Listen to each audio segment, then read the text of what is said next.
Jemimah అంట Indian player cricket ఏం చెప్పింది, ఈ క్రికెట్ నేను నెగ్గడానికి గల కారణం దేవుడే నన్ను నడిపించాడు, ఇది నా వల్ల కాదు.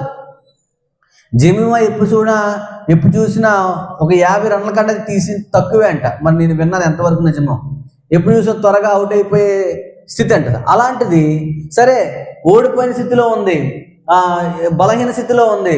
అయితే టీం ఎవరైనా సామర్థ్యం కలిగిన వారు నెగ్గిస్తారా అంటే టీంలో ఆ టైంలో సెమీఫైనల్స్లో నెగ్గించలేకపోయారు. కానీ ఎవరైతే బలహీనలో, ఎవరైతే శక్తిహీనలు అనుకున్నవారో, దేవుడు రోషం కలిగిన వాడు కనుక, దేవుడు తన మహిమను ఎవరికి ఇచ్చేవాడు కాదు కనుక దేవుడు ఏం చేశాడంటే ఏ వ్యక్తి అయితే బలహీనురాలో అదే వ్యక్తిని వాడుకొని దేవుడు ఇండియా ప్లేయర్కి మహిమ తెచ్చుకొని తనకు నన్ను నడిపించేది దేవుడే. ఏమని చెప్పాడంట, ఏమని చెప్పింది, దేవుడే సహాయం చేశాడు నాకు. ఫస్ట్ ఆఫ్ ఆల్ నేను దేవుడికి సహాయం నేను చెప్తున్నాను, దేవుడికి థ్యాంక్స్ నేను చెప్తున్నాను. జమీమా ఏం చేసిందంటే మొత్తం ప్రపంచవ్యాప్తంగా చూస్తున్నప్పుడు నీ వ్యక్తిగత అనుభవం ఏంటి అని అడుగుతున్నప్పుడు నా వ్యక్తిగత అనుభవం చెప్తున్నాను, నన్ను నడిపించింది నా యేసు ప్రభు. దేవునికి స్తోత్రం, హల్లెలూయా.